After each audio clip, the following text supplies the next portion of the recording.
اعوذ باللہ من الشیطان الرجیم بسم اللہ الرحمن الرحیم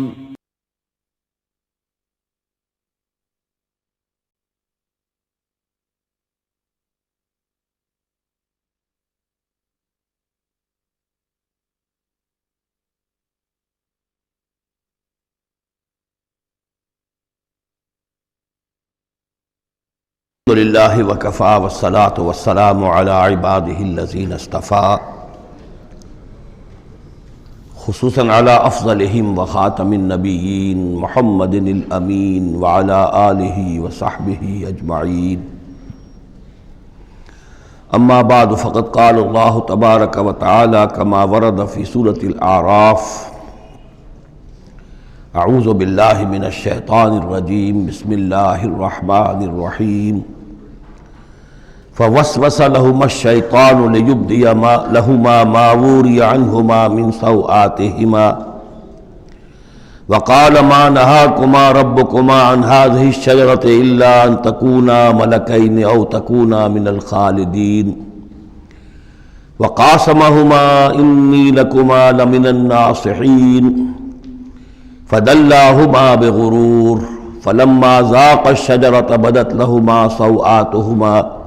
وطفقا يخصفان عليهما من ورق الجنة وناداهما ربهما ألم أنهكما عن تلكما الشجرة وأقل لكما إن الشيطان لكما عدو مبين قالا ربنا ظلمنا أنفسنا وإن لم تغفر لنا وترحمنا لنكونن من الخاسرين صدق الله العظيم رب اشرح لي صدري ويسر لي أمري واحلل عقدة من لساني يفقهوا قولي اللهم ربنا الہمنا رشدنا واعذنا من شرور انفسنا اللهم ارنا الحق حقا وارزقنا اتباعه وارنا الباطل باطلا وارزقنا اجتنابه آمین یا رب العالمین۔ سورہ اعراف کے دوسرے رکوع میں قصہ آدم و ابلیس قرآن حکیم میں دوسری مرتبہ بیان ہو رہا ہے۔ اس سے پہلے یہ سورہ بقرہ میں اس کے چوتھے رکوع میں آ چکا ہے۔ البتہ آپ دیکھیں گے کہ اگرچہ یہ قصہ جو ہے قرآن مجید میں 7 مرتبہ آیا ہے، 6 مرتبہ مکی صورتوں میں اور 1 مرتبہ مدنی صورت میں، لیکن یہ کہ ہر جگہ کوئی نہ کوئی بات نئی ہے، اس لیے کہ جس دور سے بھی یہ تحریک جو ہے حضور کی دعوت کی گزر رہی تھی، اس دور کے حوالے سے کچھ چیزیں جو ہیں وہ ہر جگہ پر آپ کو مزید نمایاں ملیں گی۔ اب مثلاً اس رکوع کے شروع میں ہمیں وہ عظیم آیت ملی ہے کہ جس میں جمع کا صیغہ اختیار کیا گیا ہے، وَلَقَدْ خَلَقْنَاكُمْ ثُمَّ صَوَّرْنَاكُمْ ثُمَّ قُلْنَا لِلْمَلَائِكَةِ اسْجُدُوا لِآدَمَ فَسَجَدُوا إِلَّا إِبْلِيسَ، اس کے بارے میں پچھلی مرتبہ میں عرض کر چکا ہوں۔ اب دوسری بات جو آ رہی ہے وہ یہ ہے کہ جو شیطان نے ورغلایا حضرت آدم کو اور حضرت حوا کو سلام علیہما، کہ جس درخت کا پھل کھانے سے اللہ تعالیٰ نے انہیں روک دیا تھا، کسی طریقے سے ورغلا کر انہیں اس درخت کا پھل کھانے پر آمادہ کر لیا۔ اس کے لیے لفظ آیا فوسوس لہما۔ یہ وسوسہ اصل میں ہم یہ سمجھتے ہیں کہ شاید یہ چیزیں اس طور سے ہو رہی تھی جیسے کہ ہم ایک دوسرے کے سامنے کھڑے باتیں کر رہے ہیں، ایک دوسرے کو پہچان رہے ہیں، لیکن حضرت آدم اور حوا کے بھی دلوں میں وسوسہ اندازی کی ہے شیطان نے، جیسے کہ شیطان وسوسہ اندازی کرتا ہے ہمارے دلوں میں۔ یہ مکالمے اس طرح کے نہیں ہے کہ وہ ایک ہی محفل میں کھڑے ہوئے، عام طور پر سورہ بقرہ کے چوتھے رکوع میں بھی اور دوسرے مقامات پر بھی ہمارا تصور کچھ اور رہتا ہے، لیکن یہاں وہ پردے حائل ہیں۔ ابلیس جو ہے وہ یقیناً جو ہے جنات میں سے تھا، حضرت آدم علیہ السلام کے لیے اس وقت بھی وہ انویزیبل تھا، لہذا نفس جو آیا ہے فوسوس لہما الشیطان، وسوسہ ان کے دلوں میں ڈالا۔ لیبدی لہما ما وری عنہما من سوآتہما۔ اب یہاں خاص طور پر ایک بات آ رہی ہے، اس کو ہم متشابہات ہی میں شمار کریں گے۔ یہاں ایک خاص اثر ظاہر کیا جا رہا ہے کہ وہ شجر ممنوع تھا، اس کا پھل کھانے کا ایک نتیجہ برآمد ہوا، اور وہ یہ ہوا کہ حضرت آدم اور حوا پر ان کی شرمگاہیں جو ہیں وہ نمایاں ہو گئیں۔ یا تو ایسا ہے کہ پہلے انہیں شعور نہیں تھا، اب شعور پیدا ہو گیا، یا یہ کہ انہیں کوئی خاص لباس جنت کا حلہ اللہ تعالیٰ نے عطا کیا ہوا تھا، وہ لباس اتر گیا اس درخت کا پھل کھانے کے نتیجے میں۔ یہ چیزیں ایسی ہیں کہ جس سے یقیناً بہت سے لوگوں کو کچھ قیاس آرائیوں کا موقع ملا ہے۔ بعض لوگوں کے نزدیک یہ نیکی اور بدی کی تمیز کا درخت ہے اصل میں، کہ جس کو کھاتے ہی نیکی اور بدی کی تمیز پیدا ہو جاتی ہے۔ بعض حضرات کا خیال یہ ہے کہ یہ اصل میں پہلا سیکشول ایکٹ ہے آدم اور حوا کے مابین، جس کو اس سے تعبیر کیا گیا ہے۔ یہ مختلف آراء ہیں، مختلف جو ہیں اس میں قیاسات ہیں، لیکن صحیح بات شکل یہی ہے کہ اس کے ضمن میں ابھی ہمیں اس کو متشابہات ہی کے دائرے میں رکھ کر اور اس کے بارے میں کوئی قطعی اور حقیقی اور یقینی رائے جو ہے قائم کرنے کی کوشش نہیں کرنی چاہیے، تاکہ کہیں اور معلومات جو ہیں ہماری سائنس کے ذریعے سے اکتشافات اور معلومات کا دائرہ اور وسیع ہو جائے تو اس سے ہم پہنچ جائیں اس کی کنہ تک کہ وہ درخت کون سا تھا۔ لیکن یہاں ظاہر کیا گیا ہے کہ شیطان نے جو وسوسہ اندازی کی ان کے دلوں میں وہ یہ تھی، فَوَسْوَسَ لَهُمَا الشَّيْطَانُ لِيُبْدِيَ لَهُمَا مَا وُرِيَ عَنْهُمَا مِنْ سَوْآتِهِمَا وَقَالَ مَا نَهَاكُمَا رَبُّكُمَا عَنْ هَٰذِهِ الشَّجَرَةِ، اور اس نے کہا، یہ وسوسہ اندازی کی کہ نہیں روکا ہے آپ دونوں کو آپ کے رب نے اس درخت سے، إِلَّا أَن تَكُونَا مَلَكَيْنِ، مگر یہ کہ کہیں آپ نہ ہو جائیں فرشتے نہ بن جائیں، أَوْ تَكُونَا مِنَ الْخَالِدِينَ، یا ہو جائیں آپ ہمیشہ ہمیش رہنے والے۔ اب اس میں سیدھی سی بات یہ ہے کہ فرشتوں کو تو جھکایا گیا حضرت آدم کے سامنے، تو فرشتہ بن جانا کون سی بہت بڑی بات تھی، لیکن یہ کہ انسان بسا اوقات اپنی اصل حقیقت کو، اصل مقام کو بھول جاتا ہے، نسیان ہو جاتا ہے، اور یہ بات گویا کہ شیطان کے وسوسہ اندازی سے ان کے ذہن میں پیدا ہوئی، یا یہ کہ آپ ہمیشہ ہمیش رہیں اور آپ پر موت طاری نہ ہو۔ وَقَاسَمَهُمَا إِنِّي لَكُمَا لَمِنَ النَّاصِحِينَ، اور انہوں نے قسمیں کھا کھا کر اس نے یقین دلایا میں آپ کے لیے بہت یعنی مخلص ہوں، اور جو رائے دے رہا ہوں وہ بہت صحیح ہے۔ فَدَلَّاهُمَا بِغُرُورٍ، تو دھوکہ دے کر انہیں، جس کو ہم کہتے ہیں مائل کر ہی لیا، شیشے میں اتار ہی لیا۔ فَلَمَّا ذَاقَا الشَّجَرَةَ، تو جب ان دونوں نے چکھ لیا اس درخت کے پھل کو، بَدَتْ لَهُمَا سَوْآتُهُمَا، ظاہر ہو گئی ان پر ان کی شرمگاہیں، وَاتَّفَقَا يَخْصِفَانِ عَلَيْهِمَا مِنْ وَرَقِ الْجَنَّةِ، اور وہ اب لگے درخت کے جو جنت کے پتوں کو گانٹھ کر اپنے لیے لباس بنانے کے لیے، تفقا یخصفان، گانٹھنے لگے، جوڑنے لگے، کہ جو جنت کے پتے تھے ان کو سی کر آپس میں اپنی سطر جو ہے سطر پوشی کریں اور اپنی شرمگاہوں کو ڈھانپیں۔ وَنَادَاهُمَا رَبُّهُمَا، اور اب پکارا انہیں ان کے پروردگار نے، أَلَمْ أَنْهَكُمَا، کیا میں نے منع نہیں کیا تھا تمہیں، أَن تِلْكُمَا الشَّجَرَةَ، اس درخت سے، وَأَقُلْ لَكُمَا، اور میں نے کیا کہا نہیں تھا تم سے، إِنَّ الشَّيْطَانَ لَكُمَا عَدُوٌّ مُّبِينٌ، کہ شیطان تم دونوں کے لیے بڑا کھلا دشمن ہے۔ قَالَا رَبَّنَا ظَلَمْنَا أَنفُسَنَا، تو ان دونوں نے کہا کہ اے رب ہمارے، ہم نے اپنے اوپر ظلم کیا، زیادتی کی، ہم اپنی غلطی کا اعتراف کرتے ہیں۔ وَإِن لَّمْ تَغْفِرْ لَنَا وَتَرْحَمْنَا لَنَكُونَنَّ مِنَ الْخَاسِرِينَ، اور اگر تو نے ہمیں معاف نہ فرما دیا اور ہم پر رحم نہ فرمایا تو ہم تو تباہ ہونے والوں میں ہو جائیں گے۔ یہاں ایک بات اور نوٹ کر لیجئے،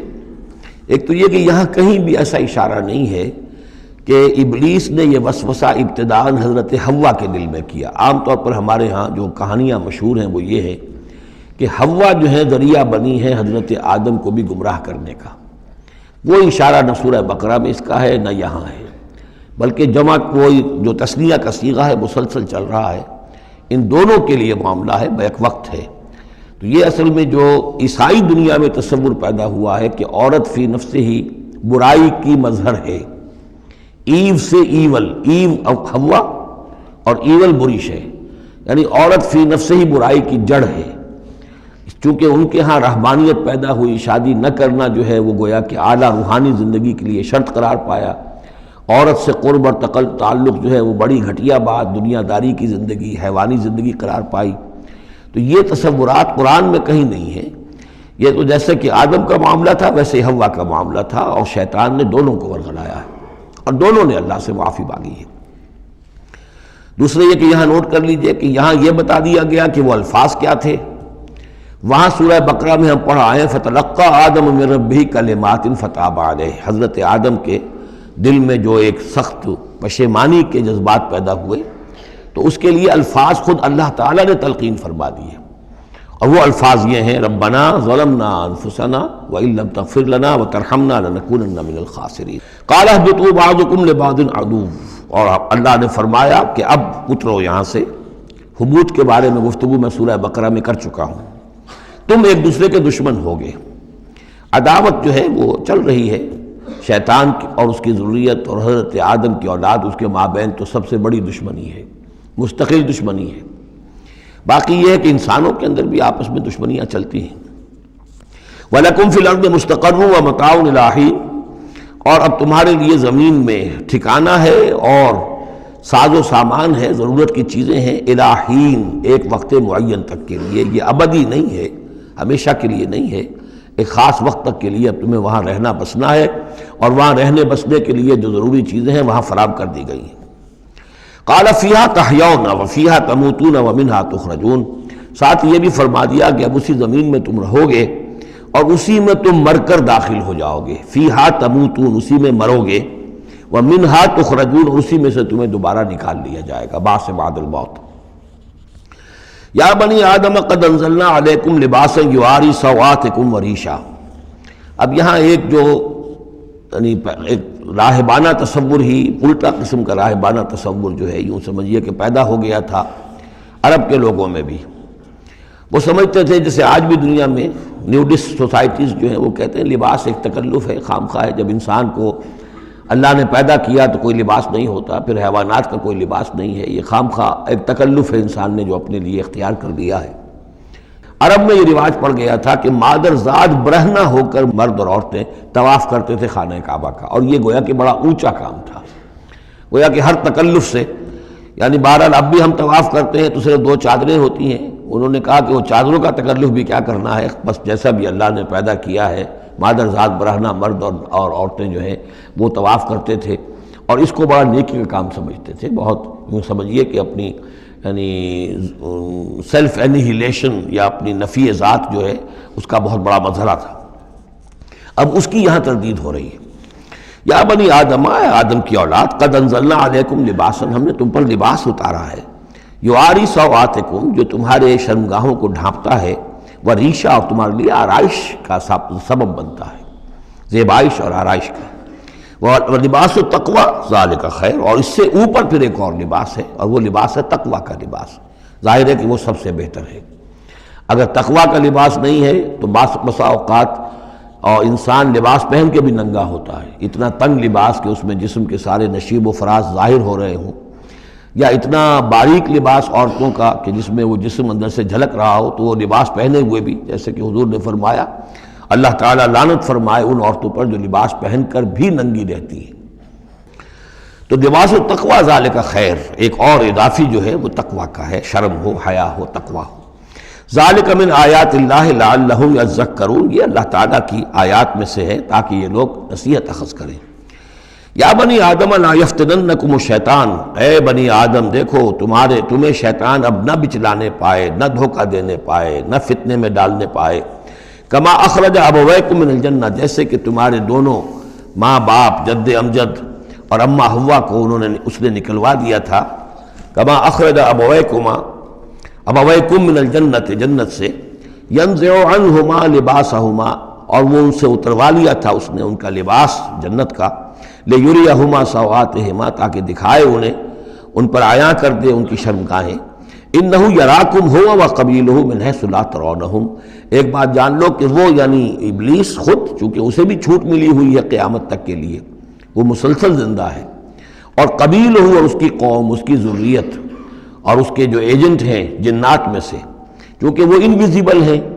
تو وہ تمہیں دیکھتے ہیں، تاکتے ہیں تمہیں، تم پر داؤ لگاتے ہیں، یراکم ہو وقبیلہ من حیث لا ترونہم، جہاں سے تم انہیں نہیں دیکھ سکتے۔ انا جعلنا الشیاطین اولیاء للذین لا یؤمنون، ہم نے تو شیاطین کو ان لوگوں کا دوست بنا دیا جو ایمان نہیں لاتے، جو ایمان نہیں رکھتے، ایمان نہیں لاتے، تو شیطان جو ہے جیسے گندگی جو ہے اس کے اوپر مکھی آئے گی، ایسے ہی جہاں اللہ کا ذکر نہیں ہے، اللہ کا ایمان نہیں ہے، خانہ خالی را دیو می گیرت، تو وہاں یہ شیاطین جن جو ہیں آ کر اڈا جمائیں گے۔ وَإِذَا فَعَلُوا فَاحِشَةً، اور جب یہ ایک بے حیائی کا کام کرتے ہیں، یعنی ننگے عریاں طواف، قالوا وجدنا علیہ آباءنا، کہتے ہیں ہم نے پایا اپنے آباء و اجداد کو یہی کچھ کرتے ہوئے، واللہ امرنا بہا، اور جب ہمارے آباء و اجداد یہ کرتے تھے تو یقیناً اللہ ہی نے ہمیں اس کا حکم دیا ہوگا۔ یہ گویا کہ ان کے نزدیک سرکمسٹانشل ایویڈنس تھا کہ جب ایک ریت چلی آ رہی ہے، ایک رسم چلی آ رہی ہے تو یقیناً اللہ ہی نے کہا ہوگا۔ قل ان اللہ لا یامر بالفحشاء، نبی ان سے کہہ دیجئے اللہ تعالیٰ بے حیائی کا حکم نہیں دیتا۔ اتقولون علی اللہ ما لا تعلمون، تو کیا تم اللہ کی طرف منسوب کر رہے ہو، یعنی جھوٹ جڑ کر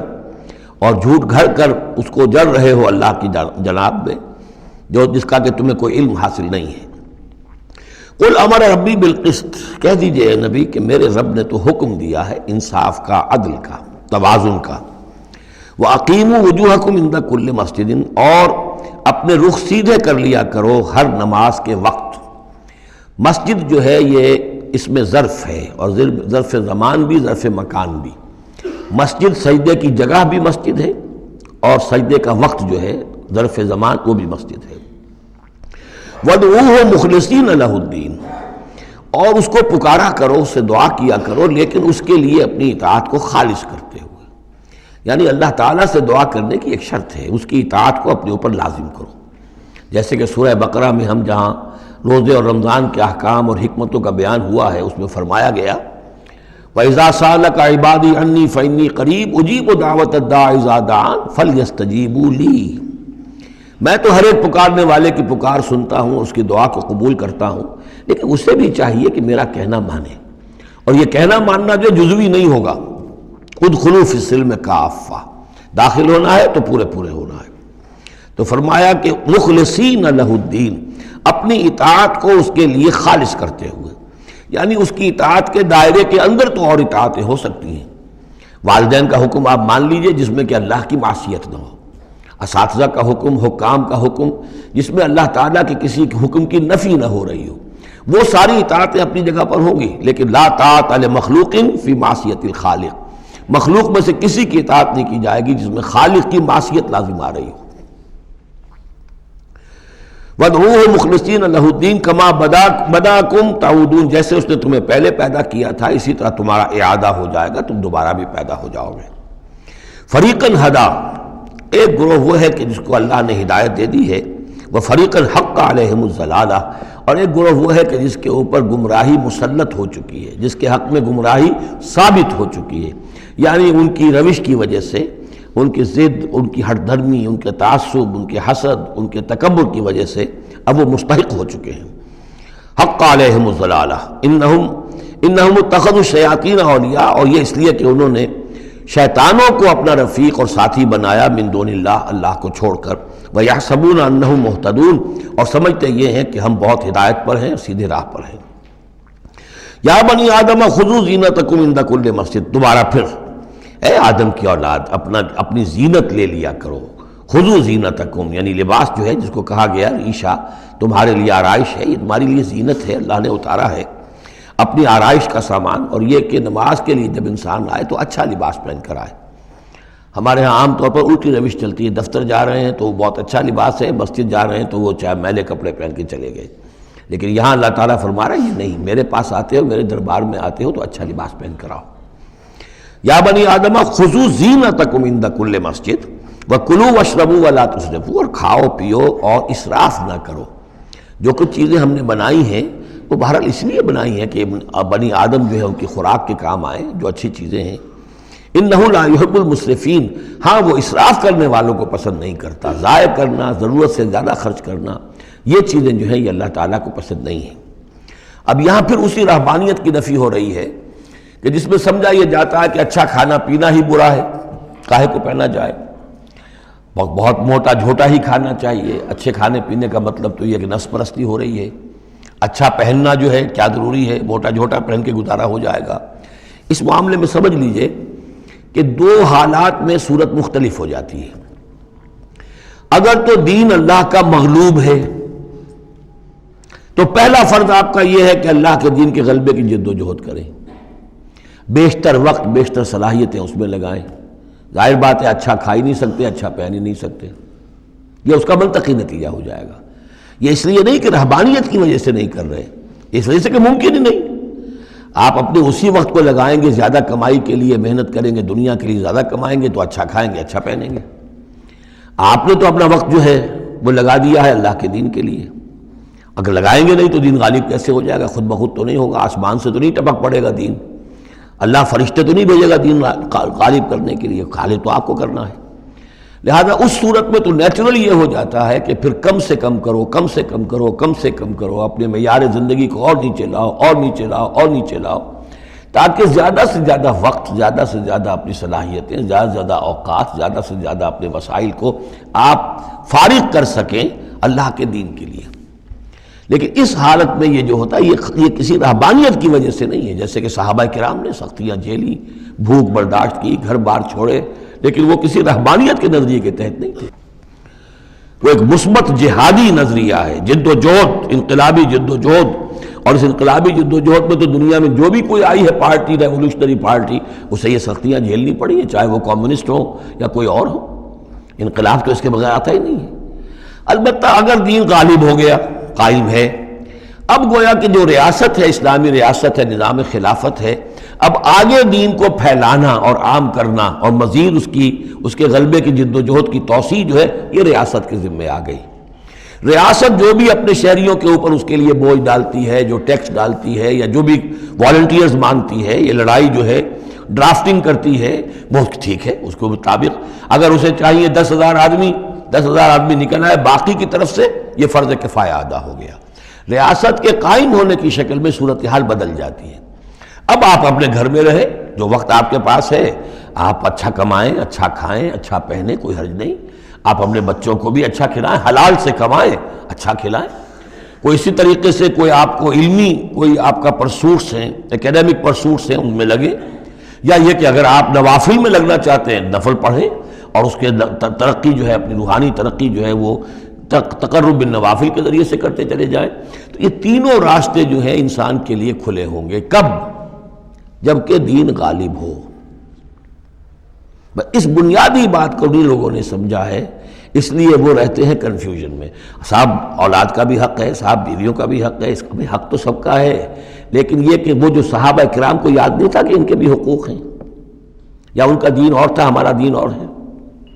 کیا حضور کو پتہ نہیں تھا کہ میری ازواج مطہرات کے بھی دین ہے، ان کا بھی کیا بھی حق ہے؟ انہوں نے ذرا اپنے نفقے کے اندر اضافے کا مطالبہ کیا تو گویا کہ ایلا کا معاملہ کر لیا، گویا کہ طلاق کی دھمکی دے دی۔ یہ کیوں ہوا؟ کیا ان کے جو خاندان والے تھے ان کا حق نہیں تھا؟ ان کو وہ چھوڑ کر آ گئے مکے میں اور بھیڑیوں کے حوالے کر کے آ گئے، گویا کہ قریش کے سرداروں کے حوالے ان کے رحم و کرم پر چھوڑ کر آ گئے نا مدینے، جن کو ہجرت کا حکم ملا ہے۔ یہ ساری چیز دین میں یہ ہے، دو شکلیں مختلف۔ ایک ہے دین مغلوب ہے تو پہلا فرض ہے یہ کہ دین کو غالب کرنے کی جد و جہد کرو، ایک جماعتی زندگی کے اندر منسلک ہو کر تن من دھن، ان صلاتی و نسکی و مایایا و مماتی للہ رب العالمین، کم سے کم نکالو اپنے لیے، کم سے کم۔ اب ظاہر بات ہے اس میں تو پھر کم سے کم پر ہی گزارا کرنا ہوگا، صرف سبسسٹنس لیول جس کو کہا جائے، اپنے آپ کو برقرار رکھنے کے لیے، تاکہ جسم اور جان کا رشتہ تعلق جو ہے برقرار رہے، کام کر سکے آدمی۔ ہاں جب دین غالب ہو جائے اب مسئلہ بالکل مختلف ہو گیا ہے، اب ریاست ہے اور ریاست نے اپنی فوجیں بھی رکھی ہوئی ہیں، جو بھی ذرائع ہیں، ہاں جب بھی ضرورت ہوگی وہ شہریوں کو بلائے گی، اس وقت حاضر ہونا فرض ہو جائے گا۔ لیکن ورنہ عام حالات میں ریاست اس فرائض کو ادا کر رہی ہے، مزید توسیع دعوت دین کی اور غلبہ دین کی وہ ریاست کے ذمہ ہے، اسلامی ریاست ہے، نظام خلافت ہے۔ اب آپ جو ہے انڈیویجولز کی حیثیت سے اپنے کاروبار میں لگ جائیں، یا کوئی شخص اپنی روحانی ترقی میں لگ جائے، کوئی شخص یہ کہ دولت زیادہ سے زیادہ کمائے اور وہ اس کو ثواب کے کاموں میں صرف کرے، کوئی شخص جو ہے کسی سائنس میں، کسی اور شعبے میں اسے علمی دلچسپی ہو جائے، تحقیق کے کاموں میں، سارے راستے کھلے ہوں گے۔ اس صورت میں اچھا کھانا، اچھا پہننا کوئی حرام شے نہیں، تو جبکہ رہبانیت اس حالت میں بھی اس کے لیے کوئی گنجائش نہیں چھوڑتی، تو یہاں اس کی نفی کی جا رہی ہے اس رہبانیت کے نظریے کی۔ قل من حرم زینت اللہ التی اخرج لعبادہ، کہیے ان سے پوچھئے کس نے حرام کی ہے وہ زینت جو اللہ نے نکالی ہے اپنے بندوں کے لیے، والطیبات من الرزق، اور کس نے حرام کیے ہیں پاکیزہ کھانے کی چیزیں۔ قل ہی للذین آمنوا فی الحیات الدنیا، کہہ دیجئے یہ تمام چیزیں دنیا کی زندگی میں بھی اللہ تعالیٰ نے تو اہل ایمان ہی کے لیے بنائی ہیں، خالصۃ یوم القیامہ، ہاں دنیا میں وہ کفار کو بھی دے رہا ہے، تم بھی کھا پی لو برت لو یہاں پہ جو کچھ کرنا ہے، اس لیے کہ آخرت میں تمہارا کوئی حصہ نہیں ہے، البتہ آخرت میں جا کر یہ تمام اچھی چیزیں خالصۃ یوم القیامہ، قیامت کے دن تو یہ خالصۃ جو ہے اللہ کے اہل ایمان بندوں کے لیے ہو جائیں گی، پھر کافر کو کوئی شے نہیں ملے گی۔ کذالک نفصل الآیات، اس طرح ہم اپنی آیات کی وضاحت کرتے ہیں، لقوم یعلمون، ان لوگوں کے لیے جو علم رکھتے ہو یا جو علم حقیقی حاصل کرنا چاہیں۔ قل انما حرم ربی الفواحش ما ظہر منها وما بطن، کہہ دیجئے کہ میرے رب نے تو حرام قرار دیا ہے بے حیائی کی باتوں کو، خواہ وہ اعلانیہ ہوں اور خود چھپی ہوئی ہوں، بے حیائی خود چھپی ہوئی ہو وہ بھی اللہ تعالیٰ کو پسند نہیں ہے، وہ بھی حرام ہے۔ والاسم، اور گناہ کو حرام کیا ہے، والبغی، اور ناحق زیادتی کرنا کسی دوسرے پر بغیر الحق، وان تشرکوا باللہ ما لم ينزل بہ سلطانا، اور اس کو حرام ٹھہرایا ہے کہ تم اللہ کے ساتھ شریک ٹھہراؤ کسی ایسی چیز کو جس کے لیے اس نے کوئی سند نہیں اتاری ہے، وان تقولوا علی اللہ ما لا تعلمون، اور حرام قرار دیا اس بات کو کہ تم اللہ کی طرف منسوب کرو وہ چیزیں کہ جو تم نہیں جانتے، جس کے لیے تمہارے پاس کوئی علم نہیں ہے۔ وَلِكُلِّ أُمَّةٍ أَجَلٌ، ہر قوم کے لیے، ہر امت کے لیے ایک وقت معین ہے، یعنی جب بھی کبھی کوئی رسول ہم بھیجتے رہے ہیں تو ایک مدت ہوتی ہے، اس وقت تک اس کو مہلت ہوتی ہے قوم کو کہ وہ رسول کی دعوت سے استفادہ کر لے اور اپنے دلوں کو، اپنے باطن کو منور کر لے، صحیح راستے پر آ جائے، اس سے پہلے عذاب نہیں آئے گا۔ خواہ یہ کہ اہل ایمان تو چاہیں گے وہ جھٹپٹ عذاب آئے، اس لیے کہ بہرحال مسلمان اہل ایمان وہ بھی انسان ہوتے تھے، چکی کے دو پاٹوں کے درمیان پس رہے تھے تو کبھی کبھی خیال آ جاتا تھا کہ اب اللہ تعالیٰ کیوں انہیں اتنی ڈھیل دے رہا ہے، یا ابو جہل کو اتنی ڈھیل کیوں دے دی ہے کہ اس نے حضرت سمیہ رضی اللہ تعالیٰ عنہ کے ساتھ یہ سلوک کیا، ابو جہل کو کیوں اتنی ڈھیل دے دی ہے کہ اس نے حضرت یاسر کو شہید کر دیا رضی اللہ تعالیٰ عنہ۔ لیکن یہ خیال تمہارا اپنی جگہ ہے، ہماری حکمت اپنی ہے۔ ہماری حکمت کیا ہے کہ جب رسول ہم نے بھیجا اس قوم کے لیے ایک اجل معین کر دی، اس اجل سے پہلے عذاب آئے گا نہیں، ہاں جب وہ اجل آ جائے گی پھر وہ رکے گا نہیں، اس کے اندر اندر معاملہ انہیں طے کرنا ہے، ادھر یا ادھر۔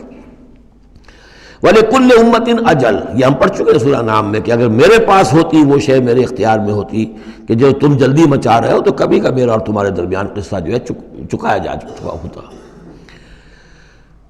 فَإِذَا جَاءَ أَجَلُهُمْ، لیکن جب ان کی اجل آ جائے گی، لَا يَسْتَأْخِرُونَ سَاعَةً وَلَا يَسْتَقْدِمُونَ، نہ تو وہ اس کو مؤخر کر سکیں گے ایک گھڑی بھی، اور نہ ہی اس سے کھسک سکیں گے، سرک سکیں گے آگے کی طرف۔ یا بنی آدم اما یاتینکم رسل، اب یہ وہی آیت آ گئی جو سورہ بقرہ میں بھی آئی تھی، فاما یاتینکم منی ہدی فمن تبع ہدایا فلا خوف علیہم ولا هم یحزنون والذین کفروا وکذبوا بآیاتنا اولئک اصحاب النار هم فیہا خالدون۔ یا بنی آدم اما یاتینکم رسل منکم، اے بنی آدم جب بھی تمہارے پاس آئیں گے رسول تم ہی میں سے ہوں گے، تم میں سے تمہاری قوم کے لوگ ہوں گے، یقصون علیکم آیاتی، جو تمہیں میری آیات سنائیں گے، فمن اتقی واصلح، تو جو بھی تقوی کی روش اختیار کرے گا اور اصلاح کر لے گا اور نیکی کی روش اختیار کرے گا، فلا خوف علیہم ولا هم یحزنون، ان کے لیے نہ کوئی خوف ہوگا اور نہ وہ کسی حزن سے دوچار ہوں گے۔ والذین کذبوا بآیاتنا واستکبروا عنہا، اور جو ہماری آیات کو جھٹلائیں گے اور تکبر کی بنا پر انہیں رد کر دیں گے، استکبروا عنہا، استکبار کی بنیاد پر، تکبر کی بنیاد پر رد کر دیں گے،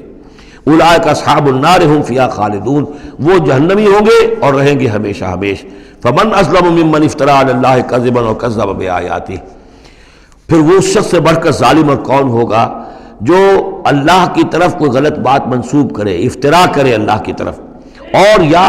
اللہ کی آیات کو جھٹلائے، یہ دونوں ہم وزن ہیں۔ اولئک ینالہم نصیبہم من الکتاب، ان کو جو بھی دنیا میں رزق وغیرہ کا معاملہ ہے وہ تو ان کو مل جائے گا، یہاں دنیا میں تو ہم نے یہ سورہ بنی اسرائیل میں مضمون آئے گا، اب کوئی شخص کفر کرے اللہ فوراً اس کی روزی روک لے اور ایک دن کے اندر اندر وہ یہ بھوک سے مر جائے، ایسا نہیں ہے۔ جو ہم نے یہاں پہ ان کے لیے لکھا ہوا ہے جو رزق ہے اس دنیا کے اندر وہ تو انہیں ملتا رہے گا، وہ رکتا نہیں ہے،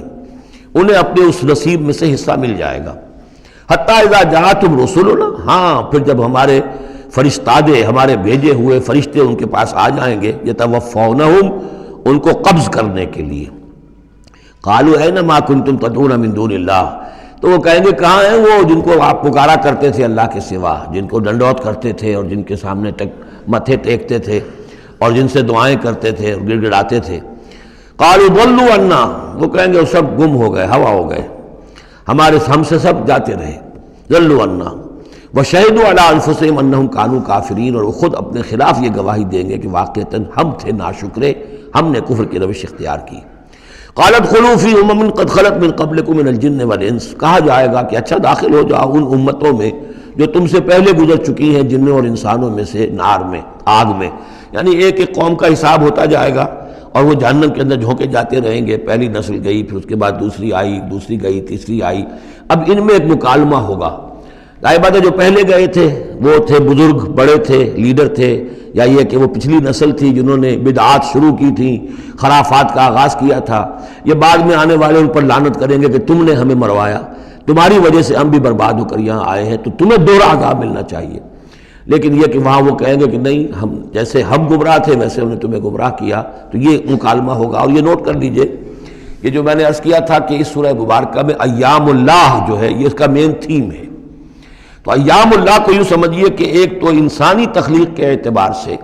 ایک تو وہ ازل ہے جبکہ آدم کی تخلیق ہوئی، قصہ آدم و ابلیس ہوا،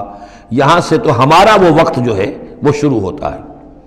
اور جنت اور دوزخ میں پہنچ کر گویا کہ وہ ایک دور ختم ہوتا ہے، وہ آخری بات ہے۔ یہ ہے انتہا اور ابتدا۔ اس کے مابین ہے کہ جو انبیاء آئے، رسول آئے، ان کی داستانیں ہیں، ان کے حالات ہیں، ان کے واقعات ہیں، قوم نوح اور قوم ہود اور قوم صالح۔ تو یہ یہاں پر ایسا کیا گیا کہ پہلے وہ تخلیق کا مرحلہ آدم کا، اور وہ قصہ آدم و ابلیس آ گیا اول۔ اب جو جہنم کا اور جنت کا تذکرہ آ رہا ہے اور ان کی آپس کی گفتگویں ہوں گی، اور کچھ لوگ ایسے بھی ہوں گے نہ جہنم میں ابھی گئے ہوں گے نہ جنت میں داخلہ ملا ہوگا، درمیان میں کہیں ہوں گے، صاحب اعراف ہوں گے، اصحاب اعراف، تو ان کا مکالمہ آ رہا ہے۔ یہ دونوں بگننگ اور اینڈ دکھا کر اور پھر سلسلہ شروع ہوگا انبیاء کرام اور رسولوں کے حالات کا۔ قالت خلوا فی امم قد خلت من قبلکم، داخل ہو جاؤ انہی قوموں میں، انہی نسلوں میں جو تم سے پہلے داخل ہو چکی ہیں، من الجن والانس فی النار، جنات بھی اور انسان بھی آگ میں، کلما دخلت امت لعنت اختہا، جب بھی کوئی امت داخل ہوگی تو وہ دوسری امت کو لعنت کرے گی، حتی اذا ادارکوا فیہا جمیعا، اور جب وہ سب کے سب اس میں گر چکیں گی، تمام کی تمام نسلیں اور امتیں، قالت اخراہم لاولاہم، تو بعد میں آنے والی کہے گی پہلی نسل سے، ربنا ہؤلاء اضلونا، اے اللہ ان بدبختوں نے ہمیں گمراہ کیا تھا۔ دنیا میں تو کہتے تھے کہ ہمارے آباء و اجداد ہیں، ہمارے اسلاف ہیں، ان کی ریتیں ہیں، ان کی روایتیں ہیں، ان کی چیزیں ہیں، کیسے چھیڑ دیں۔ لیکن یہاں پر کیا ہوگا، ربنا ہؤلاء اضلونا، ان لوگوں نے ہمیں برباد کیا، انہوں نے ہمیں گمراہ کیا، فآتہم عذابا ضعفا من النار، تو انہیں تو دگنا عذاب دے آگ میں سے۔ قال لکل ضعف، اللہ فرمائے گا نہیں، سب کے لیے دگنا ہے، جیسے یہ نے تم کو گمراہ کر کے آئے تھے، تم بھی اپنے بعد والوں کو گمراہ کر کے آئے ہو۔ تو یہ تو گویا کہ سلسلہ چل رہا ہے، تو اس لیے یہ کہ وہ تو ہر ایک کو سوچنا چاہیے تھا کہ اپنی عقل سے کام لیتا، ہم نے تمہیں عقل دی تھی، شعور دیا تھا، کیوں تم تقلید اعمیٰ کے اندر مبتلا رہے؟ آباء و اجداد کی تقلید ہو رہی ہے، اپنے لیڈروں کی تقلید ہو رہی ہے، تو یہ تقلید اعمیٰ کے لیے تمہیں میں نے آنکھیں دی تھی، تمہیں کان دیے تھے، تمہیں میں نے عقل دی تھی، تمہیں نیکی اور بدی کا شعور دیا تھا، ہر شخص جو ہے وہ ذمہ دار ہے۔ قال لکل ضعف، اللہ فرمائے گا سب کے لیے دوہرا ہے، ولکن لا تعلمون، لیکن تمہیں اس کا علم نہیں ہے۔ وقالت اولاہم لاخراہم، اب وہ کہیں گے پچھلے جو ہیں، جو پہلے والے تھے، بعد میں آنے والوں کو، فما کان لکم علینا من فضل، دیکھو نا، نہیں نا تمہیں کوئی، ہم پر کوئی فضیلت حاصل نہیں ہو سکی، تم نے خام خواہ ہم پر لعنت کی، لیکن اس سے کیا حاصل تمہیں کیا ہوا؟ ما کان لکم علینا من فضل فذوقوا العذاب بما کنتم تکسبون، اور اب چکھو مذاق عذاب کا اپنی کرتوتوں کے باعث۔ ان الذین کذبوا بآیاتنا واستکبروا عنہا، یقیناً وہ لوگ جنہوں نے ہماری آیات کو جھٹلایا اور استکبار پھر عنہا، اور بر بنائے تکبر ان کو رد کیا، اعراض کیا ان سے تکبر کی بنیاد پر، لا تفتح لهم ابواب السماء، ان کے لیے آسمان کے دروازے کبھی نہیں کھولے جائیں گے۔ یہ کچھ اشارات ہیں قرآن مجید میں جس سے معلوم ہوتا ہے کہ جہنم اسی زمین پر ہوگی،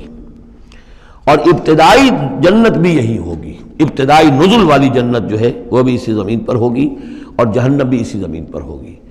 اور کچھ ایسا سا تصور ہوتا ہے کہ جیسے زمین کو جب کھینچا جائے گا، وَإِذَا الْأَرْضُ مُدَّتْ، زمین کو جب کھینچا جائے گا تو جیسے ربڑ کی کرمچ کی کوئی گیند ہو اس کو کھینچیں تو آپ کو معلوم ہے کہ جو جہاں سے وہ زیادہ موٹی ہے وہ پچک جائے گی، جب وہ پچکے گی تو اس کے اندر جو لاوا ہے اس وقت بھی زمین کے پیٹ میں بھرا ہوا ہے، وہ لاوا وہ ظاہر ہو جائے گا، اور وہ جہنم ہوگی۔ واللہ عالم، یہ کچھ اندازے ہوتے ہیں بعض اشارات سے، اس لیے کہ فیصلہ جو ہے میدان حشر یہی ہے۔ احادیث میں میدان عرفات جو ہے اسی کو کھول دیا جائے گا، وسیع کر دیا جائے گا، اور اسی یہیں پر حشر ہونا ہے۔ وجاء ربک والملک صفا صفا، اور پروردگار بھی شان اجلال کے ساتھ نزول فرمائیں گے اور فرشتے آئیں گے فوج در فوج، اور یہیں پر حساب کتاب ہوگا۔ ابتدائی مہمان نوازی بھی جو ہے وہ یہی ہوگی، لیکن پھر یہ کہ اہل جنت اپنے مراتب کے اعتبار سے اور اوپر کی جنتوں میں چڑھتے چلے جائیں گے، لیکن ظاہر بات ہے یہ لوگ جو ہے یہ یہی کہ یہ رہ جائیں گے۔ لا تفتح لہم ابواب السماء، ان کے لیے آسمان کے دروازے کھولے ہی نہیں جائیں گے۔ ولا يدخلون الجنت، اور وہ جنت میں داخل نہیں ہوں گے۔ حتی یلج الجمل فی سم الخیاط، یہاں تک کہ اونٹ گزر جائے، گھس جائے سوئی کے ناکے میں۔ اسے کہتے ہیں تعلیق بالمحال، نہ یہ ممکن ہے کہ سوئی کا ناکا اتنا بڑا ہو جائے کہ اونٹ گزر جائے، یا اونٹ اتنا چھوٹا ہو جائے کہ سوئی کے ناکے میں داخل ہو جائے، نہ ان کفار کے جنت میں داخل ہونے کا کوئی امکان ہے۔ اور یہ بات بھی نوٹ کیجئے کہ یہی بات اصل میں حضرت عیسیٰ علیہ السلام نے تنقید جو انہوں نے کی تھی کہ ایک دولت مند شخص ان کے پاس آیا، جیسے ہمارے ہاں بھی ہوتے ہیں جو لوگ دیندار ہیں، سیٹھ ہیں، اور وہ دین کے کام بھی کرتے ہیں،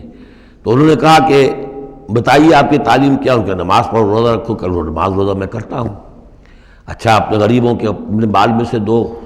یہ کرو وہ کرو، یہ بھی میں کرتا ہوں، آپ بتائیے اور کیا ہے؟ پھر آخر میں فرمایا حضرت مسیح نے، اچھا اپنی صلیب اٹھاؤ اور میرے ساتھ چلو۔ یعنی یہ کہ اب وہ ہے وہ جد و جہد، حق و باطل کی کشاکش، یہ نیکی کے کام کرنا، دھندوں میں لگے رہنا، اور اپنے ساتھ کچھ نہ کچھ نیکی کا کام ہے، کچھ پن ہے، کچھ خیرات ہے، کچھ ثواب کے کام ہے، کوئی نماز ہے، روزہ ہے، یہ تو آسان ہے۔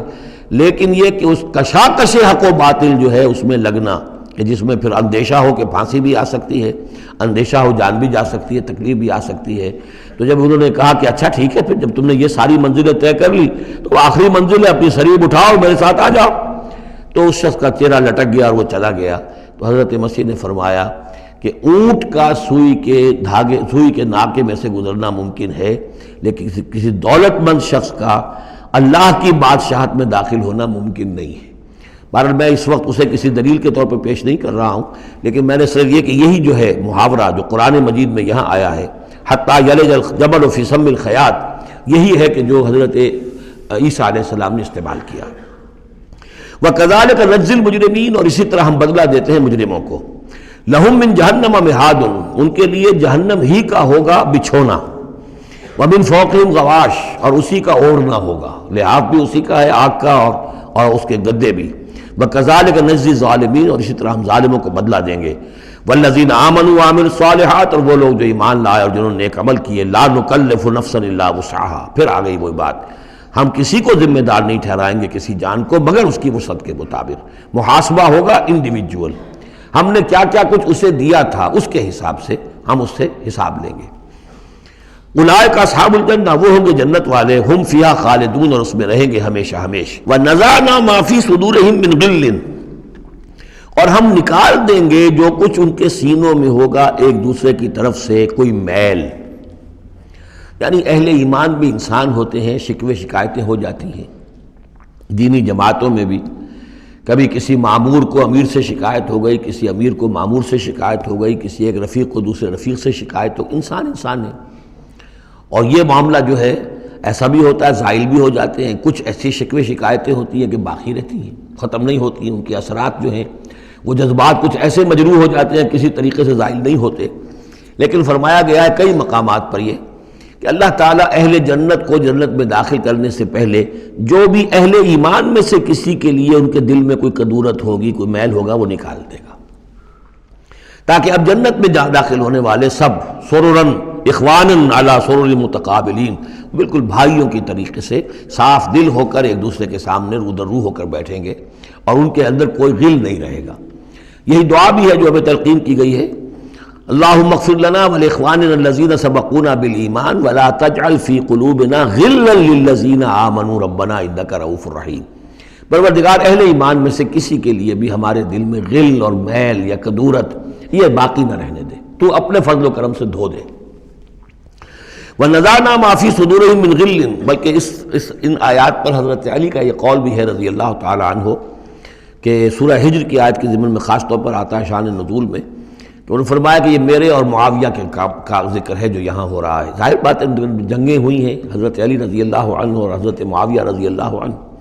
تو کتنی کچھ ہو گئی ہوگی شکایت ایک دوسرے سے۔ تو یہ آیتیں ہمارے لیے ہیں کہ اللہ تعالیٰ ہمیں دونوں کو جنت میں داخل کرے گا تو ہمارے دلوں سے یہ کدورتیں جو ہے وہ نکال دے گا۔ وَقَالُوا الْحَمْدُ لِلَّهِ الَّذِي هَدَانَا لِهَذَا، اور وہ کہیں گے کل شکر ہے اور کل تعریف ہے اس اللہ کی جس نے ہمیں یہاں تک پہنچایا۔ وَمَا كُنَّا لِنَهْتَدِيَ لَوْلَا أَنْ هَدَانَا اللَّهُ، اور محض اپنے زور بازو سے ہم یہاں تک نہیں پہنچ سکتے تھے اگر اللہ ہی نے ہمیں نہ پہنچا دیا ہوتا۔ لَقَدْ جَاءَتْ رُسُلُ رَبِّنَا بِالْحَقِّ، یقیناً ہمارے رب کے پروردگار کے جو بندے آئے تھے رسول بن کر وہ حق کے ساتھ آئے تھے۔ وَنُودُوا، اور تب انہیں ندا کی جائے گی، پکارا جائے گا، أَن تِلْكُمُ الْجَنَّةُ أُورِثْتُمُوهَا بِمَا كُنتُمْ تَعْمَلُونَ، اب یہ وہ جنت ہے جو جس کے تم وارث بنا دیے گئے ہو تمہارے اعمال کی وجہ سے۔ بندے کا کام یہ ہے کہ وہ یہ کہے گا اے اللہ میں اس لائق نہیں تھا، میرے اعمال ایسے نہیں تھے، میں اپنے اعمال کے بل پر کبھی بھی نہیں اس کا مستحق ہو سکتا تھا، یہ سارا تیرا فضل ہے، تیرا کرم ہے، تیری عطا ہے، تیری دین ہے۔ اللہ فرمائے گا نہیں میرے بندے، تو نے محنت کی تھی، کوشش کی تھی، ایثار کیا تھا، تو نے حق کا راستہ چوز کیا تھا، تو نے کبھی نقصان بھی برداشت کیا تھا حق کے لیے اور باطل کا مقابلہ کرنے میں تکالیف بھی جھیلی تھی۔ تو بندہ جو ہے وہ کہے گا نہیں پروردگار یہ سب تیرا فضل ہے، اور اللہ کہے گا یہ تمہارے اعمال کی وجہ سے ہے۔ دونوں جزوی طور پر حقیقتیں ہیں، یہ دونوں چیزیں ہیں مل کر ایک بات کو مکمل کرتی ہیں۔ ہم ارادہ کرتے ہیں کام کا، اللہ تعالیٰ اس کام کی توفیق دے دیتا ہے، ارادہ ہی نہ کرے تو توفیق نہیں ہوگی، اور محض اپنے ارادے سے ہم کچھ نہیں کر سکیں گے جب تک کہ اللہ کی طرف سے توفیق اور تحصیل نہ ہو جائے۔ وَنَادَىٰ أَصْحَابُ الْجَنَّةِ أَصْحَابَ النَّارِ، اور جنتی لوگ پکار کر کہیں گے جہنمیوں سے أَن قَدْ وَجَدْنَا مَا وَعَدَنَا رَبُّنَا حَقًّا، ہم نے تو پا لیا جو کچھ کہ ہمارے رب نے ہم سے وعدہ کیا تھا کہ وہ سچ نکلا، صحیح نکلا، جن نعمتوں کا ہم سے وعدہ کیا تھا وہ ہمیں مل گئیں۔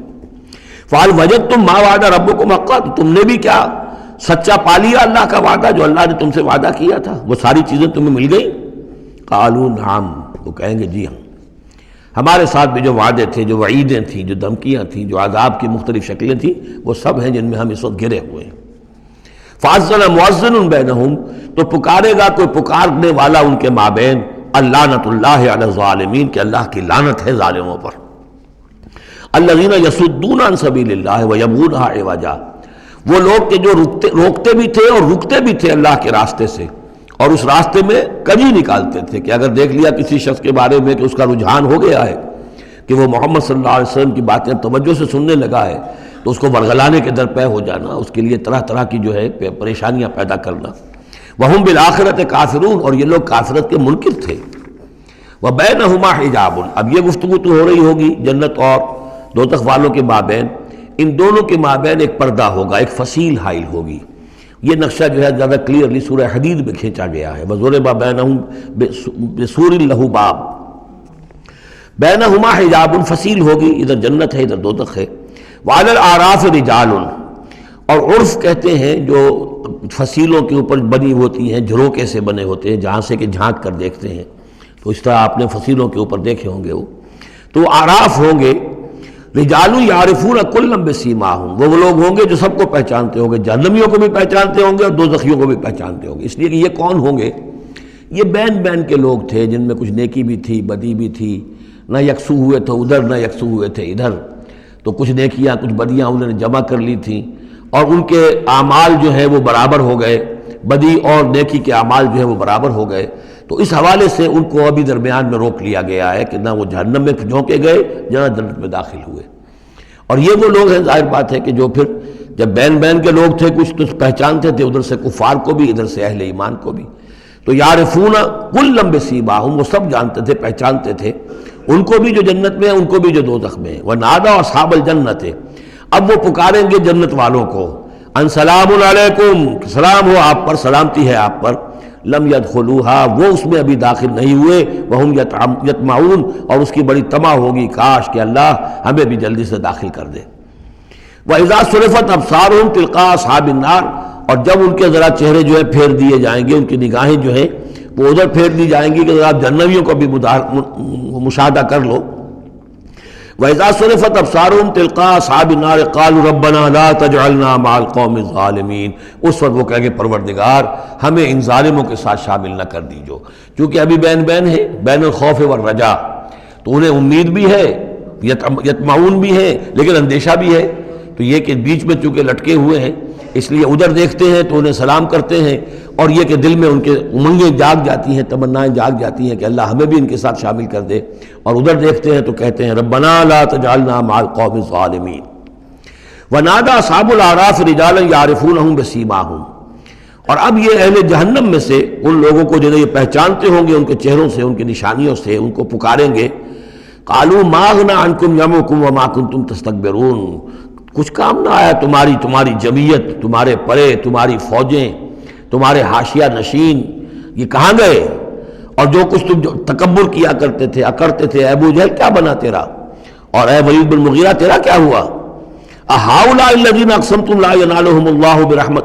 برحمت، کیا وہ لوگ اب جنت والوں میں وہاں پہ آپ کو فقراء بھی نظر آئیں گے، وہاں بلال بھی نظر آئے گا، وہاں صہیب رومی بھی ہوں گے، وہاں یاسر بھی ہوں گے، یہ لوگ تھے نا جن کے بارے میں تم کہتے تھے ان کو کیسے اللہ تعالیٰ کسی رحمت سے نواز سکتا ہے، یہ تو ہمارے کمی کاری گھٹیا طبقے کے لوگ ہیں، اللہ نے ہمیں دولت دی ہے، حیثیت دی ہے، وجاہت دی ہے، ہمیں طاقت دی ہے، عزت دی ہے، یہ جو لوگ ہیں گرے پڑے ان کو اللہ تعالیٰ کیسے نواز دے گا؟ تو وہ کہیں گے اس وقت ان کا جو رنج اور غم ہے اس کو بڑھانے کے لیے، اہؤلاء الذین اقسمتم لا ینالهم اللہ برحمت ادخلوا الجنۃ لا خوف علیکم ولا انتم تحزنون، ان سے تو کہہ دیا گیا داخل ہو جاؤ جنت کے اندر، نہ تم پر کوئی خوف ہے اور نہ تم کسی حزن سے دوچار ہوگے۔ ونادى اصحاب النار اصحاب الجنہ، اور اب پکاریں گے جہنم والے جنت والوں کو، ان افیضوا علینا من الماء، کہ کچھ تو بہا دو ہماری طرف پانی جو اللہ نے تمہیں دے رکھا ہے، او مما رزقکم اللہ، اور جو کچھ اللہ نے تمہیں رزق دیا ہے کچھ وہاں سے ہماری طرف بھی، اے خاص برندان چمن کچھ تو ادھر بھی، مما رزقکم اللہ، قالوا ان اللہ حرمہما علی الکافرین، وہ جواب دیں گے اہل جنت کہ شاید ہم تو دینا بھی چاہتے، ہماری شرافت سے تو یہ بعید تھا کہ ہم کوڑا جواب تمہیں دے دیتے، لیکن کیا کریں اللہ نے حرام کر دی ہے یہ چیزیں کافروں پر، ہمارے ہاتھ بندھے ہوئے ہیں، ہم یہ نعمتیں اب تمہاری طرف نہیں بھیج سکتے۔ ان اللہ حرمہما علی الکافرین، انہیں حرام کر دیا ہے اس پانی کو بھی اور یہ جو بھی ہمیں رزق اللہ نے نوازا ہے۔ الذین اتخذوا دینہم لہوا ولعبا، وہ لوگ کہ جنہوں نے اپنے دین کو کھیل کود بنا لیا، تماشا اور دل بہلانے کا اور ہنسی اور ٹھٹا بنا دیا ہے، وغرتہم الحیات الدنیا، اور انہیں دنیا کی زندگی نے دھوکے میں مبتلا کر دیا ہے۔ فَالْيَوْمَ نَنْسَاهُمْ كَمَا نَسُوا لِقَاءَ يَوْمِهِمْ هَٰذَا، تو آج کے دن ہم بھی انہیں نظر انداز کر دیں گے۔ یہ نسیان ایک تو ہوتا ہے بھول جانا، اور ایک ہوتا ہے جان بوجھ کے نظر انداز کر دینا، یہ بھی نسی کے معنی میں یہ عربی زبان میں موجود ہے۔ الیوم ننسا، آج ہم بھی انہیں بھلا دیں گے، کیا مطلب بھلا دیں گے؟ یعنی نظر انداز کر دیں گے، کما نسوا لقاء یومہم ھذا، جیسے کہ انہوں نے آج کے اس دن کی ملاقات کو بھلائے رکھا تھا یا نظر انداز کر دیا تھا۔ وما کانوا بآیاتنا یجحدون، اور وہ جو ہماری آیات کا انکار کرتے رہے تھے۔ وَلَقَدْ جِئْنَاهُمْ بِكِتَابٍ، اور ہم تو ان کے پاس لے آئے تھے ایک کتاب، فَصَّلْنَاهُ عَلَىٰ عِلْمٍ، جس کی ہم نے پوری تفصیل بیان کر دی تھی علم کے ساتھ، ہدی ورحمۃ لقوم یؤمنون، اور وہ ہدایت بھی تھی اور رحمت بھی تھی ان لوگوں کے لیے جو ایمان لانے والے تھے۔ هل ينظرون الا تاویلہ، یہ کس چیز کا انتظار کر رہے ہیں؟ یعنی آیات عذاب جو قرآن مجید میں آ رہی ہیں ان کے عملی ظہور کا انتظار کر رہے ہیں، یہ انتظار کر رہے ہیں کہ واقعتاً یہ سیلاب کا بند جو ہے وہ ٹوٹ ہی جائے، اور واقعتاً ان کے اوپر جو سیلاب کا دھارا ہے عذاب کا وہ آ جائے۔ هل ينظرون الا تاویلہ، اس انجام کی فکر کر رہے ہیں، اس کا انتظار کر رہے ہیں۔ یوم یاتی تاویلہ، جس دن کہ اس کا مصداق ظاہر ہو جائے گا۔ یقول الذین نسوہ من قبل، تو کہیں گے وہی لوگ جنہوں نے اسے بھلا دیا تھا، پہلے نظر انداز کر دیا تھا، قد جاءت رسل ربنا بالحق، اس وقت وہ کہیں گے کہ یقیناً ہمارے پروردگار کے جو رسول آئے تھے، پیغامبر آئے تھے، وہ حق کے ساتھ آئے تھے۔ فہل لنا من شفعاء، تو ہے کوئی ہمارے لیے سفارش کرنے والے؟ ہل لنا من شفعاء فیشفعوا لنا، کہ وہ ہمارے لیے شفاعت کریں، سفارش کریں۔ اور نردو، یا یہ کوئی ایسی شکل پیدا کر دیں کہ ہمیں لوٹا دیا جائے، ہمیں دوبارہ دنیا میں بھیج دیا جائے، فنعمل غیر الذی کنا نعمل، تاکہ پھر ہم عمل کریں اس کے برعکس کے جو ہم کرتے رہے تھے۔ قد خسروا انفسهم، نہیں اب اس کا کوئی امکان نہیں، اب تو وہ اپنے آپ کو ہلاک کر چکے، برباد ہو چکے. وضل عنہم ما كانوا یفترون، اور جو افتراء وہ کرتے رہے تھے وہ ان کے ہاتھوں سے گم ہو گیا، ہاتھوں کے طوطے اڑ گئے. ان ربکم اللہ الذی خلق السماوات والارض فی 6 ایام، جان لو تمہارا پروردگار وہ اللہ ہے جس نے پیدا کیے آسمان اور زمین 6 دنوں میں. ثم استوى علی العرش، پھر متمکن ہوا ہے عرش پر. اب یہ عرش بھی جیسا کہ میں عرض کر چکا ہوں یہ بھی آیات متشابہات میں سے ہے. اس کی کوئی حقیقت بھی ہو سکتی ہے کہ کوئی واقعتاً مجسم کوئی شے ہو، کوئی چیز ہو فی الواقع کسی جگہ پر ہو، اور یہ بھی ہو سکتا ہے کہ اس سے مراد محض استعارہ ہو. واللہ عالم. عالم غیب کی یہ ساری خبریں جو ہیں، یہ میں نے جیسا کہ عرض کیا یہ مستقل طور پر یہ تو آیات متشابہات ہی میں رہیں گی. یہ تو عالم آخرت میں داخل ہونے کے بعد ہی اس کے حقائق منکشف ہوں گے. البتہ جو سائنٹیفک فنومینا وغیرہ ہیں ان کے بارے میں تدریجاً بعض آیات متشابہات جو ہیں وہ اب محکمات کی شکل اختیار کر چکی ہیں، بعد اور کر لیں گی. واللہ عالم. یغشی اللیل النہار، وہ ڈھانپ دیتا ہے رات کو دن پر، یا رات کو ڈھانپ دیتا ہے دن سے. یطلبہ حثیثاً، اور وہ اس کے پیچھے لگا ہوا آتا، دوڑتا ہوا، دن رات کے پیچھے رات دن کے پیچھے. والشمس والقمر،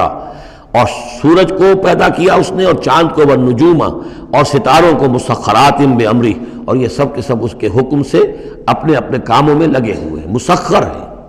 جو بھی قاعدہ قانون ہے اس کی اطاعت کر رہے ہیں. الا لہ الخلق والامر، آگاہ ہو جاؤ اسی کے لیے ہے خلق اور اسی کے لیے ہے امر. یہ آیت جو ہے اس کے 2 مفہوم ذہن میں رکھیے. ایک تو ہے جو بہت سادہ ہے، سطحی مفہوم ہے، وہ بھی درست ہے کہ ایک ہے تخلیق اور ایک ہے پھر اللہ کا حکم. کائنات اس نے بنائی اور اب اس کا حکم ہے یہ کرو یہ نہ کرو، یہ اوامر ہے یہ نواہی ہے یہ شریعت ہے. لیکن اس کا ایک گہرا مفہوم بھی ہے کہ اصل میں کریشن جو ہے اس کائنات میں 2 سطح پر ہوئی ہے. ایک عالم امر ہے، ایک عالم خلق ہے. عالم امر میں صرف کریشن ایکس نہلو ہوتی ہے، عدم محض سے تخلیق، اور اس میں ٹائم فیکٹر بالکل نہیں ہوتا. کن فیکون، کوئی ٹائم فیکٹر نہیں. بغیر کسی مادے کے، بغیر کسی پری ایگزسٹنگ شے کے کچھ پیدا کر دینا اور اس میں کسی ٹائم فیکٹر کا نہ ہونا، یہ عالم امر کے خواص ہے. عالم خلق میں کسی شے سے دوسری شے بنتی ہے اور اس کے بعد اس میں ٹائم لازمن ہے. انسان ہے 9 مہینے رحم مادر کے اندر وہ بچہ رہے گا، 8 مہینے رہے 7 مہینے رہے، بہرحال اسے وقت لگے گا. آم کی گٹھلی ہے، اس آم کی گٹھلی کو درخت بننے میں کئی سال لگیں گے. آسمان اور زمین کی تخلیق ہوئی ہے 6 دنوں میں، ہمیشہ یہ اس کا ذکر ہوگا. اور ظاہر بات ہے 6 دن وہ ہمارے دن تو نہیں ہے. قرآن مجید میں تو کہہ دیا گیا اللہ کا ایک دن 1000 برس کا بھی ہے، ایک دن 50,000 برس کا بھی ہے، یہ ملینمز بھی ہو سکتے ہیں. تو اللہ تعالیٰ نے بنایا ہے آسمان اور زمین کو 6 دنوں میں. تاحال یہ 6 دن ہمارے لیے یہ بھی آیات متشابہات میں سے ہے. لیکن میں سمجھتا ہوں کہ 6 دن اور 7 آسمان، یہ تو زیادہ دیر نہیں گزرے گی کہ انشاءاللہ ان کی حقیقت منکشف ہو جائے گی سائنس کی مزید اکتشافات کے ذریعے سے، اور یہ آیات متشابہات کے دائرے سے نکل کر آیات محکمات میں آ جائیں گی. لیکن یہ کہ اصل بات جو ہے وہ یہ ہے کہ خلق اور امر. اب امر، عالم امر سے متعلق نوٹ کر لیجئے صرف 3 چیزیں ہیں. ارواح انسانی، روحم من امرنا، یسألونک عن الروح قل الروح من امر ربی. ملائکہ عالم امر کی شے ہیں اور وحی عالم امر کی شے ہے. 3 چیزیں ہیں جن کا تعلق عالم امر سے ہے.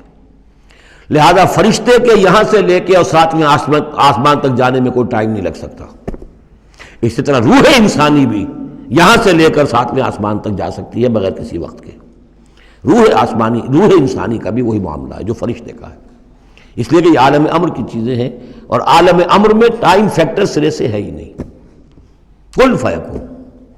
البتہ عالم خلق کے اندر وقت لگتا ہے، سفر ہوتا ہے تو سفر میں وقت لگے گا، تخلیق ہوئی ہے تو اس میں وقت لگا. تو یہ ہے اس کا ایک گہرا مفہوم. لیکن بہرحال یہاں پر اب دیکھیے یہ قرآن مجید کا اعجاز ہے. ایسے الفاظ استعمال کرتا ہے کہ عرب کا ایک بدو اس پر سے گزر جائے گا تو اس کو بھی کوئی پیچیدگی نہیں ہوگی. الا لہ الخلق والامر، اسی نے پیدا کیا، اسی کا حق ہے کہ حکم دے. بات صاف ہو گئی اور صحیح ہے، کوئی غلط بات تو نہیں ہے. وہ اپنی ذہنی سطح کے مطابق اس نے اس سے لے لیا، ہدایت پالی، مطمئن ہو گیا، چل پڑا. لیکن یہ کہ کوئی شخص فلسفی ہے، حکیم ہے، دانا ہے، وہ غور کرتا ہے، وہ دیکھتا ہے امر کا لفظ قرآن میں کہاں کہاں آیا ہے، کس معنی میں آیا ہے، کس کس جگہ پر آیا ہے، ان کو جوڑتا ہے، جوڑ کر نتیجہ نکالتا ہے، تو معلوم ہوتا ہے کہ یہ تو دو بالکل ڈسٹنکٹ عالم ہیں ایک دوسرے سے، عالم خلق، عالم امر، اس کے قوانین جو علیحدہ ہیں، نوامیس علیحدہ ہیں، ان کے ضابطے علیحدہ ہیں۔ تبارک اللہ رب العالمین، بہت بابرکت ہے اللہ جو کہ تمام جہانوں کا رب ہے۔ ادعوا ربکم تضرعا وخفیا، پکارتے رہا کرو اپنے رب کو گڑ گڑاتے ہوئے، عاجزی کے ساتھ اور خاموشی سے، چپکے چپکے، بڑی بلند آواز سے دعا مانگنا پسندیدہ نہیں ہے۔ انہ لا یحب المعتدین، یقیناً وہ حد سے گزرنے والوں کو پسند نہیں کرتا۔ ولا تفسدوا فی الارض بعد اصلاحها، دیکھو زمین میں اس کی اصلاح کے بعد فساد نہ مچاؤ۔ وادعوہ خوفا وطمعا، اور اللہ کو پکارا کرو خوف کے ساتھ اور طمع کے ساتھ۔ یہ دوسرا ہو گیا، یعنی دو کمپوننٹس ہوئے۔ اللہ کو جب پکارو تو پہلی دو ڈائمنشنز کیا ہیں کہ پکارو گڑ گڑاتے ہوئے اور چپکے چپکے دل میں، اور دو مزید ڈائمنشنز کیا ہیں، خوف و طمع۔ اللہ کے ساتھ تمہارا معاملہ رہنا چاہیے بین بین، خوف بھی رہے کہ اللہ پکڑ نہ لے، اللہ سزا نہ دے دے، اور اللہ کی مغفرت، اللہ کی رحمت کی امید بھی رہے۔ ما بین الخوف والرجا، رجا امید، خوف خوف کے درمیان، تو خوف و طمع، اللہ کو جب بھی پکارو ان دونوں کے بین بین ہو کر تمہاری کیفیت قلبی اور روحانی ہونی چاہیے۔ ان رحمت اللہ قریب من المحسنین، یقیناً اللہ تعالیٰ کی رحمت جو ہے وہ اہل احسان بندوں کے بہت ہی قریب ہے، بہت نزدیک ہے۔ وَهُوَ الَّذِي يُرْسِلُ الرِّيَاحَ بُشْرًا بَيْنَ يَدَيْ رَحْمَتِهِ، اور وہی ہے جو بھیجتا ہے ہوائیں بشارت دیتی ہوئی اس کی رحمت کے آگے آگے، یعنی بارش جب آنی ہوتی ہے تو اس سے آگے آگے ٹھنڈی ہوا کے جھونکے آتے ہیں، یہ گویا کہ بشارت لے کے آ رہی ہیں کہ بارش آنے والی ہے۔ اب آپ اندازہ کیجئے کہ جہاں بے آب و گیاہ زمین پڑی ہے اور لوگ منتظر ہیں، آسمان کو دیکھ رہے ہیں، اے اللہ ہماری تو ساری محنت جو ہے جا رہی ہے، بیج ضائع ہو رہا ہے، پروردگار اب اگر ذرا ٹھنڈی ہوا کا جھونکا آیا ہے تو یہ ان کے لیے بشارت ہوتی ہے کہ اب اس ٹھنڈی ہوا کے جھونکے کے پیچھے باران رحمت بھی آیا چاہتا ہے۔ یرسل الریاح بشرا بین یدی رحمتہ حتی اذا اقلت سحابا ثقالا، یہاں تک کہ جب وہ ہوائیں اٹھا لاتی ہیں بڑے بڑے بھاری اور بادل، اب یہ بادلوں میں کتنے کتنے ٹن پانی ہوتا ہوگا جو آ رہا ہے زمین پر گرتا ہے، اس کا کوئی حساب کتاب کیا جائے کتنے بھاری بادل ہیں یہ، لیکن یہ ہوائیں ان کو لیے پھر رہی ہیں، روئی کے گالوں کی طرح اڑائے پھر رہی ہیں۔ سقناہ لبلد میت، تو ہم اس کو ہانک دیتے ہیں اس پانی کو ایک مردہ زمین کی طرف، بے آب و گیاہ وادی کی طرف۔ فانزلنا بہ الماء، ہم ان بادلوں کو ہانک دیتے ہیں، وہ ہوائیں جو ہیں ہانک کر لے جاتی ہیں ایک ایسی زمین کی طرف کہ جو مردہ ہے، بے آب و گیاہ ہے۔ فانزلنا بہ الماء، پھر ہم اس پر پانی برساتے ہیں۔ فاخرجنا بہ من کل الثمرات، اور پھر ہم اس سے زمین میں سے ہر طرح کے میوے نکال دیتے ہیں۔ اور کچھ نہیں تو گھاس ہی ہو گئی، چراگاہی ہو گئی، اور اگر آپ نے کچھ بیج ڈالے ہوئے تھے یا یہ کہ بیج پڑے ہوئے تھے کسی باغ کے اندر، اوپر سے گر گر کے اس کے پھلوں میں سے وہ خود بخود پھوٹیں گے، اور وہ جو اللہ تعالیٰ کی طرف سے جو ہے وہ زمین کے اپنے خزانے نکال دے گی۔ کذالک نخرج الموتیٰ، یہ ہے اصل جو تشبیہ دی گئی، اسی طرح ہم مردوں کو نکال لائیں گے زمین سے۔ یعنی زمین مردہ ہوتی ہے، کوئی اس کے اندر زندگی کے آثار نہیں ہوتے، کہیں کوئی وہ جو ہے کوئی بھی یعنی آپ دیکھیں کوئی ہریاول نہیں کوئی، بلکہ وہاں پہ بسا اوقات تو ایسی ویرانی ہوتی ہے کہ کوئی آپ کو چیونٹے بھی نظر نہیں آتے، کوئی حشرات الارض نظر نہیں آتے، کوئی پرندے بھی آس پاس نظر نہیں آتے، کچھ نہیں، کوئی زندگی کے آثار نہیں۔ بارش ہوتی ہے، اس کے بعد یہ کہ اب آپ کو دیکھتے ہیں چلت پھرت ہے، ایک دم جو ہے زمین جو ہے اس نے بھی ہریاول ہرا جو ہے وہ گہنا پہن لیا ہے، اس کے ہرے ہرے کپڑے سمجھیے کہ وہ دلہن جو ہے آراستہ ہو گئی ہے، اور پھر اب چرند پرند بھی آ گئے ہیں، زندگی مگر اب زندگی ہی زندگی ہے معجزاً ساقی۔ تو اسی طریقے سے یہ زمین کے اندر پڑے ہوئے مردے جو ہوں گے یہ بھی گویا کہ بیج کے مانندے جو زمین میں پڑے ہوئے ہیں، ہمارا حکم آئے گا اور یہ پھوٹ کر نکل آئیں گے۔ کذالک نخرج الموتیٰ لعلکم تذکرون، تاکہ تم نصیحت اخذ کرو۔ والبلد الطیب یخرج نباتہ باذن ربہ، اور جو اچھی زمین ہوتی ہے زرخیز، وہ اپنے رب کے حکم سے اپنا سبزہ نکالتی ہے، اس میں سے نکلتی ہے پیداوار۔ والذی خبث، اور زمین ایسی بھی ہوتی ہے کہ جس میں روئیدگی ہے ہی نہیں، زرخیزی ہے ہی نہیں، جو خراب زمین ہے لا یخرج الا نکدا، وہ کچھ نہیں نکالتی مگر کوئی ناقص سی چیز نکال دے گی، جھاڑ جھکاڑ کچھ ہو جائیں گے۔ یہ نکد لفظ جو پنجابی میں سرائکی میں استعمال کرتے ہیں، یہی اسی لفظ کی نکدہ، بڑی ردی شے، بڑی گھٹیا شے۔ کذالک نصرف الآیات لقوم یشکرون، اسی طریقے سے ہم اپنی آیات کو گردش میں لاتے ہیں ان لوگوں کے لیے کہ جو ان کی قدر کرنے والے ہوں۔ بارک اللہ لی ولکم فی القرآن العظیم ونفعنی وإیاکم بالآیات والذکر الحکیم۔